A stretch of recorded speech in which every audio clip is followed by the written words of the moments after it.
네, 중국 당국은 원전 오염수 방류 전부터 일본의 행동이 이기적이고 무책임하다고 성토해왔죠. 지난 24일 방류를 강행하자 일본 수산물 수입 전면 금지라는 초강수를 뒀습니다.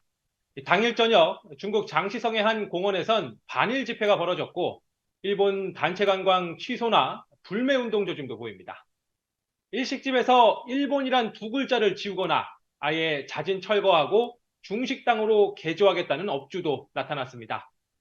일본 도쿄전력엔 나흘 동안 중국에서 걸려온 항의 전화가 무려 6천 통에 달했다고 하는데요. 방류와 직접 관련 없는 민간 호텔이나 상점에도 무턱대고 전화를 걸어 중국어로 욕설을 퍼붓거나 번역 앱까지 돌려 따지기도 했습니다. 직접 들어보시죠.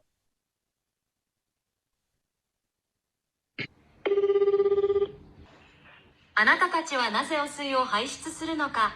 あなたたちはバカ。なぜ排出するのか。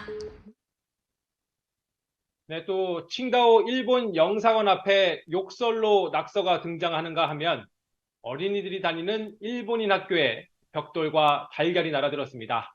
이런 과격한 행동, 일본의 과거 침략 역사에 대한 중국인들의 뿌리 깊은 분노와 최근 강화된 애국주의 교육이 작용하는 것으로 보입니다. 중국의 한 20대 여성이 텐진에 있는 일본인 학교 앞에서 촬영했다는 SNS 영상 함께 보시죠. 踩着我们先辈的累累白骨，在我们的领土上学习、生活、享乐，这难道不是一种莫大的耻辱吗？ 네, 처음에 주중 일본 대사관은 자국민들에게 일본어로 크게 말하고 다니지 말라 이렇게 당부했습니다. 또 일본 열린여당 대표를 중국에 보내 금수조치 철회 등을 설득하려고 했습니다. 그런데 이마저도 중국 당국의 퇴짜를 맞았죠. 반전이 감지된 건 중국에서 무분별한 전화 공격이 폭주한 뒤부터입니다. 주일 중국 대사를 불러 항의하고 기시다 후미오 일본 총리까지 나서 유감을 표시했습니다. 중국 내 일본인과 일본 공관의 안전 확보를 요구하면서 일본 수산물 수입 금지 조치 철회도 촉구했습니다. 후쿠시마 방류수의 안정성에 대해 똑바로 알리라며 일침을 놓기도 했는데요.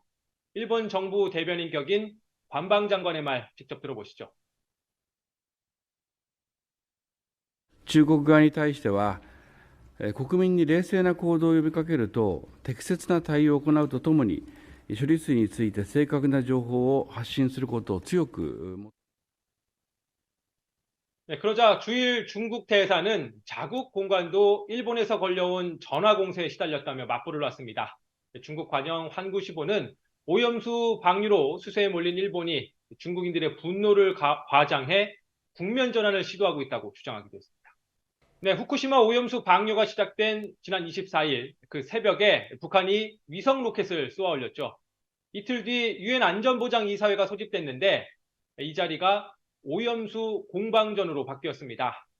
유엔 주재 북한 대사가 갑자기 일본을 비판하고 나섰고 이어 중국 대사도 거들고 나선 건데요.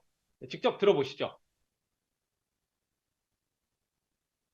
It's clearly criminal act of destroying ecological environment of the ocean and threatening existence of the humankind. 人为向海洋排放核事故污染水没有先例，也没有公认的处置标准。